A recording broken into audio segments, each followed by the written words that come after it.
which is, yeah, we're over. All of this just adds reasons why she's going to behave as she is. Hello from the void, it's Rose. Welcome back to my channel and to my Not So Berry challenge. Today it is episode 2 of the Rose generation of my challenge, which sees Carmine, our generation 2 girl, pursuing the serial romantic aspiration along with a bunch of other stuff. Now, my main goal for today is to see if I can mess up her relationship with her childhood sweetheart that she stole from her brother. In the last episode, she did cheat on her. So her current girlfriend is Daisy, but she went on a date with Blaine and kissed her. So we now need to see what the fallout of that will be. We're also going to be meeting the hangover from our last generation, the last alien child, we hope, of Flore. So lots to be getting on with. Let's get to it. We rejoin the Spectra household. Our cheating little heir is unconscious, booty up on the floor. She is paying the price for her misdeeds. But there is a reason we are watching her sleepy butt on the floor, and it is because Flore has finally gone into labour, and we can deliver this unplanned second alien baby. Yay! Another birth certificate to add to the wall of confusion. Come on, get it out. This is when I realised that I should have thought of another name. I've got an accidental C theme going on, so what about cochineal? Which is, of course, a red food colouring made from crushed up beetles. Who wouldn't want to name their child after crushed up beetles? Flore definitely would. And hopefully she will not crush this child like a beetle, although we are instantly going to age him up so that we don't have to deal with all of the drama of the noise. Oh, I should have probably said it's a boy. It's a boy! Yay! Oh, and he is wearing a lot of CC. That doesn't go. He's got elf ears, he's got a nose mask on, custom hairline by the looks of it. Oh, honey, let's just take some of these bits off your alien form, although you will not be wearing it very often, and give you a little tart up. Oh, he's quite cute. Look at him. This is obviously technically his disguise, but we are going to force him to mould his identity to the human end of the spectrum, because I hate aliens. Sorry, aliens, nothing personal. I think we need to give him some curly hair, though. Yeah, that's cute. And some eyelashes and just, you know, all the usual nice little skin details that we give to not give you a sort of flat pancake face. Maybe some little freckles. I gave Cerise, like, green freckles because I thought it was kind of fun, the idea that some of her, like, greenness would shine through. Because as much as I dislike aliens purely based on their echoing voices, I don't actually want to completely destroy their identity, so let's give him some like green blusher because it's my game and I can do whatever I want. On which theme, I actually had a middle of the night breakthrough on how the hell to manage like Flore's parenting situation once I move out with Carmine. And so I don't know if you noticed, but when this little chick cochineal was born, his parent is also senior pollination technician 3, which is also Cerise's alien parent. So based on how terrible Flore has been, I am basically going to force Seni, as we're going to call her because I'm not saying all that every time, to do a healthcare check. I have used a cheat to summon her to the house, and I want to try and get her in her human disguise because I cannot with the alien voice, but I don't know if it's going to work. I'm going to give her a really classic Earth Mum vibe, so, you know, some capri jogging bottoms and, you know, nice wrap-round swimming costume and Ugg boots, yeah. And then I have invited her in so that Cerise can get to know her, which is nice. But then I think once the kiddos go to school, I will have Flore meet with her and see if potentially they get on. And potentially Seni can like have a good role in her children's life, which will help out both Cerise and Cochineal. But maybe if her and Flore get on, either romantically or just as mates, I can move her in and leave her here when I head off into the world with Carmine to ruin the lives and loins of many other Sims. And she will help not ruin the kids and potentially train Flore to be a better parent so that when we have our yellow generation, which Flore is meant to be a good influence on, lol, she's in, you know, slightly better shape. Nobody seems particularly confused that there's an alien just in the house. In fact, Cerise is just pranking her, which even if there were no other interaction should pretty accurately tell Seni what kind of parent Flore is and what she is teaching their offspring. So now, if you could please go to school late. How late are you, babe? Oh, I need 20 minutes, it's not too bad. I'm going to get Flore and Sini to have a lovely chat. Get them to chat about the kids, talk about each other. Or not. Sini, wait. Sini, come back. Fine, be that way. And this sort of began a really fun game of pass the parcel around the house where I tried to make people talk to each other. I tried to get Sini to interact with Cochineal. Didn't happen. Tried to get her to talk with Flore. They did a lot of like musical chairs, but not very much talking. Gunther Munch keeps bloody calling and offering us work. I mean, Gunther. Level 4? Level 4? Have you met Flore? She has needs. She's a luxury beach. Yeah, Flore, wave at your eggs. Wave at those eggs. Flore's going to take another vacation day just because while I am living with her, I want to try and get some stuff done, which obviously as soon as I move out won't be possible anymore. I did eventually convince Flore and Sini to sit down together on the patio and have a chat for a hot minute. I feel like Flore's like, so you're the alien that like abducted me a bunch of times. Sini's doesn't seem embarrassed by that, but then, you know, when interacting with someone that smells as bad as Flore, it's hard to be embarrassed, I would think. I think she would say that she wants to be a little bit more involved, keep an eye on the kids, just because there are some things that haven't been happening, like, I don't know, potty training them. So yeah, that she's going to be around a bit more. And Flore, I don't think she would have a problem with this. Obviously, like, if this was the real world, there would be some definite questions about the consent thing, because, like, you don't impregnate people without their knowledge or permission. Just 101 there. But being that Flore is, like, obviously a master scientist who has pursued this kind of research her whole life, that she's very self-absorbed and that she just wants everything in life as a materialist, I'm going to gloss over that slightly and be like, okay, she might be into being like the first person to be like potentially co-parenting with an alien, so we're gonna not attack the woman and get her arrested. Instead, we will tentatively allow her into our lives and see what happens next. And what happens next is she goes home. Rude. While they were running around the houses, what I did come to realise was that our house, which I built to be a beautiful 3-bedroom for our 1 boyfriend and 2 children, is now completely not the right size. Cochineal doesn't have a bed, let alone a bedroom. Also, there's a weird thing where I put the door to the garden in a really weird place, so everyone always has to go like round and round the houses, which isn't really working for me. So I'm just going to go in and first of all move that door, and then I am going to move Carmine as the heir into the pool house where Curtis used to live and has since been like a teen hangout spot. So I'm going to move her bedroom down there, give her a bit of space from everyone while she works through her feelings, and then we will also move Crimson into Carmine's room. We're going to take a bit off that room and add it onto a bit of the other room, move everything around, and we now have like a prison for Cochineal. It's just a stupidly shaped room. It's not actually a prison. It has a window and the door isn't locked, and then Cerise can also have a better sized room, and I can't be bothered to furnish them properly, so we're just going to leave them like this for now. At this point, possibly spurred on by the alien wellness check, Flore decides to actually exhibit some acceptable parenting. She potty trained Cochineal. I did tell her to do that, but then she automatically read him this book. And the fact that she's only just reached level 7 of parenting, despite this being her 4th child, does tell you a lot about how hands-on she has not been. Oh, Curtis, you've heard the news about the alien baby, so you're, oh, that's nice, isn't it? You know, when the father of your intended children pops round to check you're alright. But that's about the last nice thing that happened on this day.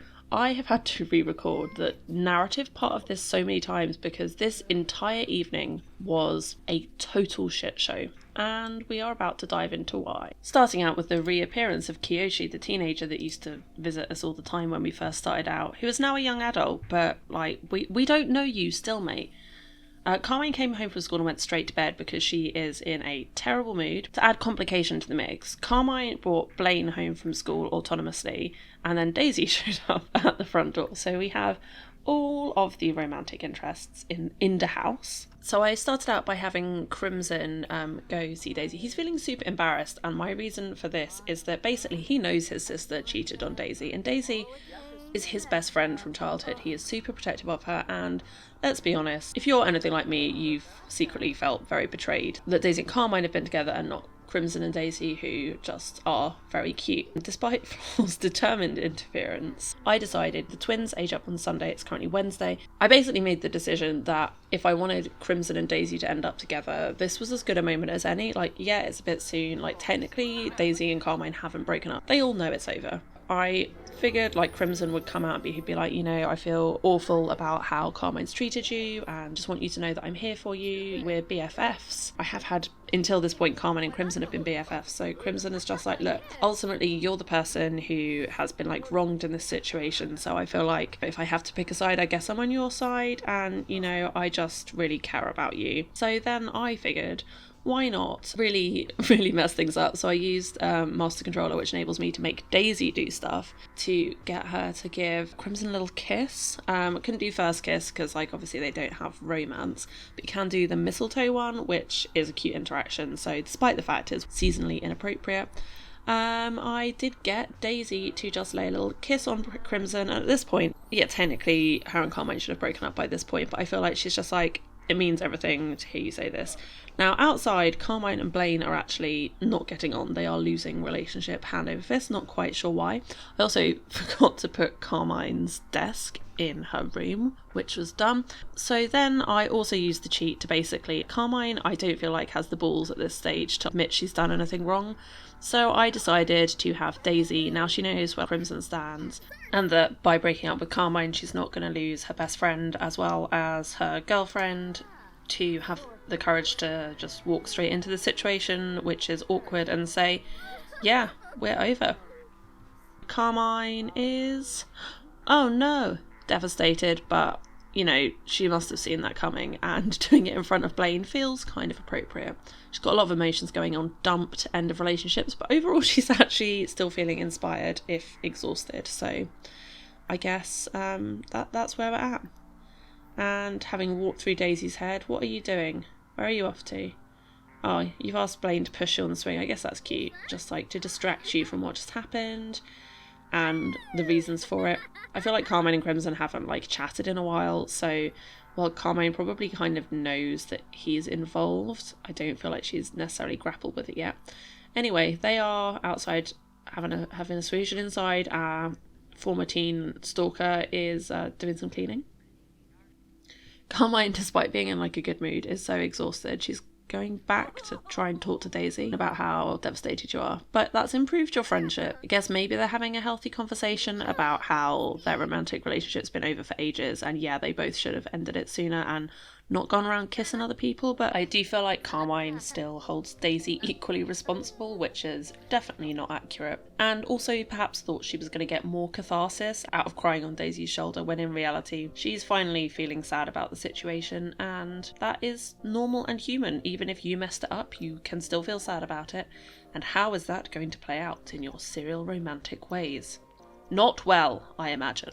Speaking of bad ideas, after Crimson's assertion that he wanted to addle, I did encourage him to use his energised mood to wander over and converse with Daisy directly outside Carmine's room, because we're sensitive like that. Whilst they're just shoring up their friendship again and finding their common ground, Carmine is potentially not going to see it that way when she's half awake and I force her to go out and witness it. Wahahaha. But all of this just adds reasons why she's going to behave as she is. All of the dating. All of it! We are changing up our regularly scheduled diet of horny and angry with some sad and angry. Ah, growth. I was trying to remember if the accuse of cheating interaction, I think it's in Sims 3, not Sims 4, but it would have been really useful in this scenario to add to the drama. And then given the damage was done, I did get the option to give them their legitimate first kiss, so I went for that.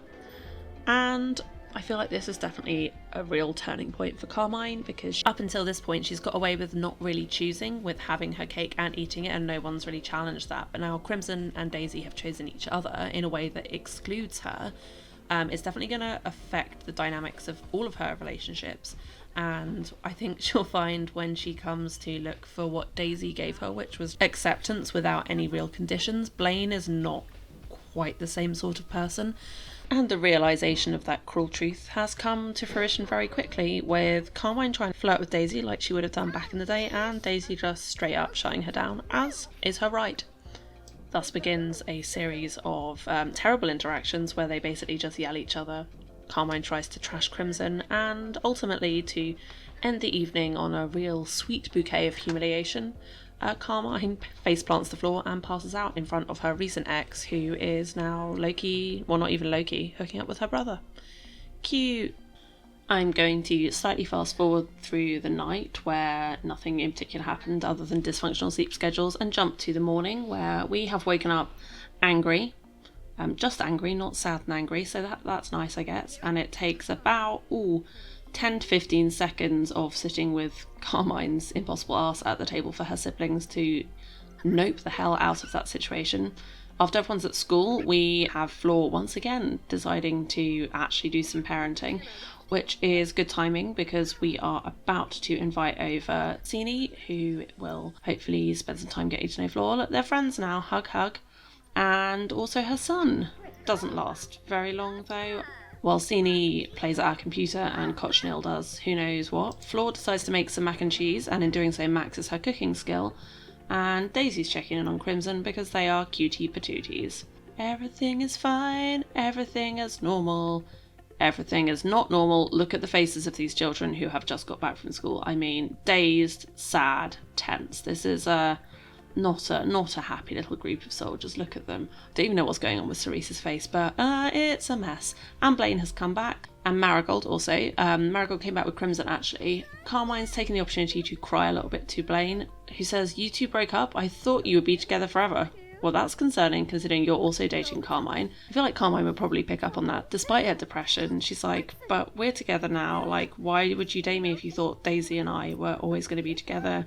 And Blaine's like, well, people like you and Daisy end up with each other. People like you and me, not so much. Carmine's like, what do you mean? She's like, we're just different kinds of people. You're going to go off to college. I'm going to stay here. And, that's just the reality of the situation. And to complicate matters, Daisy is here. Great. So she's going to go ask Flore for some advice, because Flore is great at advice. She's asking that she wants to make friends, but they don't seem to really like me. What do I do? Just keep being friendly or make a grand gesture? Well, Flore is not about hard work. So just make it a grand gesture. That'll fix everything. So on that front, we're going to go give Blaine like a gift, a little robot that she made as part of a school project. I feel like this gift would probably be accompanied with some sort of declaration of, well, maybe you think we're doomed, but I don't agree because love is all-conquering. And Daisy's in the room, great. Just give them some space, guys. And Blaine's responded by giving Carmine a rose, which is kind of cute. So I feel like Carmine in her head is like, oh, she doesn't mean that we're not going to be together forever. She's just being Blaine, being argumentative. Marigold's come in from outside to hang out and watch a movie and talk very animatedly about bears, possibly to try and distract them from the fact that Daisy will not leave them alone. Blaine is not really into it. I'm not sure if she hates the movie or the situation. Both is possible. But Carmine is back in being straight up furious zones, and despite Marigold's best attempts to calm her down, she has yeeted a drink in Daisy's face. Crimson, you should probably do something about that, but are you going to? Apparently not. You're just going to sit there and eat some cake and look happy. Concerning, she's flirting. What is going on, Carmine? What are you doing? Like, she seems to have taken Blaine's noping out of the situation very personally and blaming it on Daisy. And to be fair, Daisy probably should have given things a bit of space, but I feel like Daisy's one of those people who very much is like, oh, if I just keep pretending like everything's normal, it will be normal soon enough. But no, not so much. It's going to take some time. Marigold's like, I did not enjoy that situation. Carmine is asking if she thinks she's loyal, and she is saying,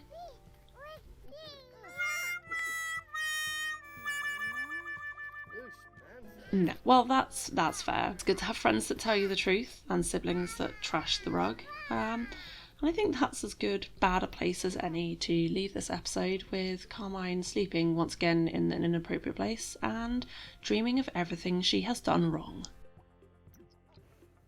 Carnage. Absolute carnage. I'm exhausted. Rosie's exhausted. She's, I think, clinging on to me because she's concerned about the weird noises I was making as I tried to process what was happening. And obviously some of it was self-directed. I did feel like I needed to properly break up Daisy and Carmine, and I also did want to progress Crimson and Daisy's relationship just because I'm running out of time. I've only got 3 days until the twins age up, and then Carmine will move out, which I do think will make things easier because at the moment Daisy's constantly dropping in, Marigold and Blaine constantly dropping in, and it just means it's very hard to get them to have individual conversations one-on-one. It just always ends up with a group conversation and utter chaos. And Flore, of course, is, you know, just doing her thing. So I'm looking forward to getting out of this house, which should happen in the next episode, I think. Anyway, if you're enjoying what I'm doing, I would love you to give me a thumbs up. Maybe think about subscribing. Leave me a comment. Tell me what you're liking seeing. Who do you like Carmine with? Anybody? Nobody? We're going to be meeting some more yellows very soon. Or just, you know, leave me a message telling me how cute my cat is. Thank you so much for watching. I'll see you next time. Bye.